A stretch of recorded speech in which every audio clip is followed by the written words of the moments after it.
बेसा, नागपूरची एक नवीन ओळख. बेसा, झपाट्यानं विस्तारित चाललेलं शहर.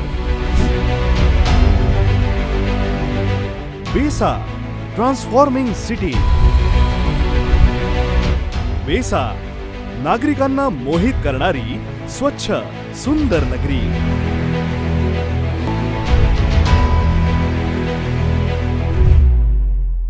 बेसा पिपळा नगरपंचायतीत बेसा, बेलतरोडी, पिपळा आणि घोगली या गावांचा समावेश आहे. शहराची लोकसंख्या जवळपास 1.25 लाख इतकी आहे. विस्तारित चाललेल्या बेसा शहरात घाणीची आणि अस्वच्छतेची मोठी समस्या होती. त्याचसोबत ट्रॅफिक, घनकचरा, तुंबलेल्या नाल्या, अतिक्रमण आणि खराब रस्ते यामुळे नागरिक त्रस्त होते. वाढत चाललेल्या गावांना नगरपंचायतीचा दर्जा मिळावा अशी मागणी नागरिकांकडून होत होती. अशातच माजी मंत्री आणि भाजपाचे प्रदेशाध्यक्ष श्री चंद्रशेखरजी बावनकुळे आणि आमदार श्री टेकचंदजी सावरकर यांनी शासन स्तरावर पाठपुरावा करून बेसा पिपळाला नगरपंचायतीचा दर्जा प्राप्त करून दिला. मागच्या 1 वर्षामध्ये आपण जवळजवळ 40 कोटी रुपयाचे राज्य सरकारकडून कामे आणली आणि जे ग्रामपंचायतमध्ये करू शकलो नाही ते नगरपंचायत झाल्यामुळे मोठ्या प्रमाणामध्ये रस्ते नाल्याचे कामं त्या ठिकाणी सुरू आहेत. आणि म्हणून नगरपंचायत होणे हे विकासासाठी अत्यंत महत्त्वाची गोष्ट आहे. आणि वर्षपूर्तीला खऱ्या अर्थानं साजेसे कामं त्या ठिकाणी झालेले आहेत. आणि म्हणून मी आमदार टेकचंद सावरकर माझ्यातर्फे नगरपंचायतला 1 वर्ष पूर्ण झाल्यामुळे खूप खूप शुभेच्छा देतो. धन्यवाद. बेसा पिपळा नगरपंचायतीला 1 वर्ष पूर्ण होत आहे. आपल्या 1 वर्षाच्या यशस्वी कारकिर्दीत नगरपंचायतीने अनेक उल्लेखनीय कामे केली आहे. कर्तव्यदक्ष, शिस्तप्रिय प्रशासक तथा मुख्याधिकारी श्री भारत नंदनवार यांनी आपल्या कामाची चुणूक दाखवत 1 वर्षात अनेक कामांचा धडाका लावला. बेसा पिपळा नगरपंचायत झाल्यानंतर 1 वर्षभरात नगरपंचायतीने खूप कामे केलेली आहेत.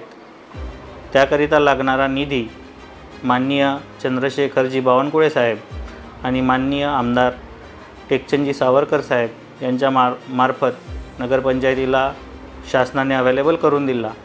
आणि स्थानिक नागरिकांच्या मागणीनुसार तो निधी आपण रस्ते, नाल्या, सौंदर्यीकरणाचे कामं, बगीचे, ट्रॅफिक सिग्नल लावणे, घनकचरा व्यवस्थापन इत्यादी कार्यात आपण त्या निधीचा उपयोग केलेला आहे.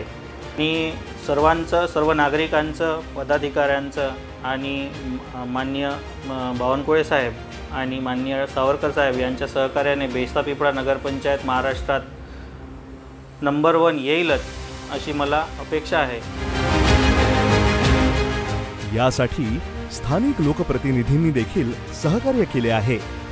स्थानिक पंचायत समितीचे माजी सभापती श्री अजयजी बोढारे, माजी सरपंच नरेशजी भोयर, माजी उपसरपंच जितेंद्रजी चांदूरकर, माजी उपसरपंच प्रभूजी भेंडे, हरीशजी कंगाली यांच्यासह माजी सर्व ग्रामपंचायत सदस्य आणि भाजपा पदाधिकाऱ्यांनी माजी मंत्री आमदार श्री चंद्रशेखरजी बावनकुळे आणि आमदार श्री टेकचंदजी सावरकर यांच्याकडे निधीची मागणी केली.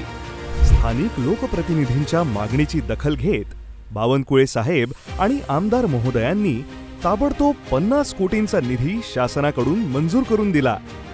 या निधीच्या माध्यमातून सिमेंट रस्ते, नाल्या, गटारी, घनकचरा संकलन, वाहन खरेदी, पथदिव्यांची व्यवस्था अशा अनेक विकास कामांना सुरुवात झाली.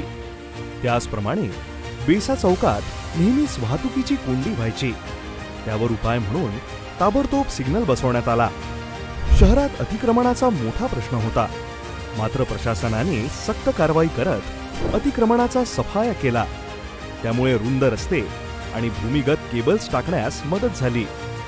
इतकंच नव्हे तर नागरिकांच्या सहकार्यातून अनेक समाजोपयोगी उपक्रम देखील नगरपंचायतीकडून राबवण्यात आले. यामध्ये प्लास्टिक मुक्त शहर उपक्रम, स्वच्छता अभियान, कचरा व्यवस्थापनाला चालना, शून्य कचरा अभियान, पथनाट्य यासारखे अनेक उपक्रम वर्षभरात राबवण्यात आले। या उपक्रमांसाठी नगरपंचायतीला गोदरेज अंतर्गत फीडबॅक फाउंडेशनने सहकार्य केले आहे। विशेष म्हणजे बेसापिपळा नगरपंचायतीने पुढील वर्षातील कामांचे देखील नियोजन केले आहे। शहर सौंदर्यीकरणासाठी अत्याधुनिक फुटपाथ आणि पथदिवे, घनकचरा व्यवस्थापनासाठी 15 टन क्षमतेचा sanitation park, sewerage treatment park, RRR centre, खेळाडूंसाठी बॅडमिंटन कोर्ट, विरंगुळा केंद्र, जागतिक दर्जाचे सार्वजनिक शौचालय यासारख्या शहराच्या सौंदर्यात भर टाकणाऱ्या संकल्पनांची पूर्तता पुढच्या वर्षात होणार आहे। माजी मंत्री आमदार श्री चंद्रशेखरजी बावनकुळे आणि आमदार श्री टेकचंदजी सावरकर यांच्या नेतृत्वात आणि प्रशासक तथा मुख्याधिकारी श्री भारत नंदनवार यांच्या मार्गदर्शनात संपूर्ण प्रशासकीय यंत्रणेचे सतत विकासाचे कार्य झपाट्याने सुरू आहे।